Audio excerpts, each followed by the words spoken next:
আজ রানা প্লাজা ট্র্যাজেডির ১১ বছর। প্রায় এক যুগেও দোষীদের বিচার না হওয়া এবং পাওনা না পাওয়ায় আক্ষেপ প্রকাশ করেছেন নিহত ও আহতদের স্বজনরা। শ্রমিক নেতারা বলছেন, এতদিনেও বিচার কাজ শেষ না হওয়া জাতির জন্য লজ্জার। সাভার প্রতিনিধি শাহিনুর রহমান শাহিনের তথ্যছবিতে রিপোর্ট। পোশাক শিল্পের ইতিহাসে সবচেয়ে ভয়াবহ দুর্ঘটনা ঘটে ২০১৩ সালের ২৪ এপ্রিল। এদিন সাভারের রানা প্লাজা ধসে ১১৩৫ শ্রমিকের মৃত্যু হয় এবং আহত হন কয়েক হাজার। দুঃসহ সেদিনের স্মৃতি স্মরণে বুধবার সকাল থেকে সাভারের রানা প্লাজায় চলে শ্রদ্ধা নিবেদন। আহত নিহত শ্রমিকদের স্বজন ও বিভিন্ন শ্রমিক সংগঠন শ্রদ্ধা নিবেদন করেন। তবে আক্ষেপ একটাই, দোষী রানার বিচার হয়নি এখনো। বছরের পর বছর একই কথা বলতে বলতে মানুষ না রানার বিচার হচ্ছে না, আমরা সুবিচার পাচ্ছি না, আমাদের একটা ঠিকঠাক গতি হচ্ছে।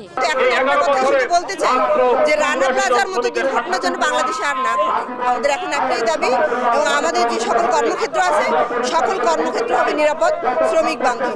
আমি অনেকে আহত এখনো, আমি কোনো কর্মতে এখনো ফিরে যেতে পারতাছি না, আমি কোনো কাজকাম করতে পারতাছি না। আমারে ওই রানা প্লাজার আহত এর থেকে টার্সিসে থেকে আমার চিকিৎসা দিতেছে সিআরপির ওইখান থেকে, এখন আমি চিকিৎসা অবস্থায় আছি আর কি। বুধবার সকালে সাভারের রানা প্লাজায় নিহতদের স্মরণে নির্মিত শহীদ বেদিতে ফুল দিয়ে শ্রদ্ধা জ্ঞাপন করেন শ্রমিক আন্দোলনের নেতাকর্মী সহ আরো অনেকে। আন্দোলনকারীরা বলেন, এমন ঘটনায় এখনো দোষীদের বিচার কাজ শেষ না হওয়া জাতির লজ্জা ছাড়া আর কিছুই নয়। 6 মাসের মধ্যে যে নির্দেশ দেওয়া হয়েছে যে 6 মাসের মধ্যে এই মামলা নিষ্পত্তি করতে হবে, আমরা চাই দ্রুত মালিকরা দোষীরা শাস্তি পাবে এবং শ্রমিকদের ভুক্তভোগীদের মর্যাদাপূর্ণ ক্ষতিপূরণ চাই আমরা। সেই শ্রমিকদের এক জীবনের আয়ের সমান তাদেরকে ক্ষতিপূরণ দিতে হবে।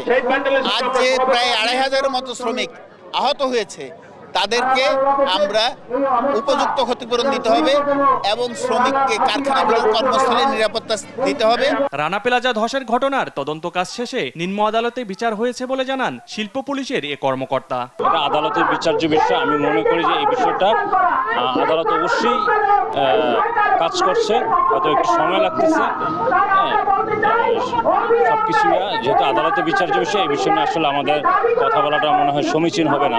তবে ভবিষ্যতে যাতে এ ধরনের ঘটনা না ঘটে, সেজন্য আমরা সকল সংস্থার সাথে সমন্বয়পূর্বক আমাদের চেষ্টা অব্যাহত আছে যাতে আর দ্বিতীয় কোনো এই ধরনের ঘটনা না ঘটে।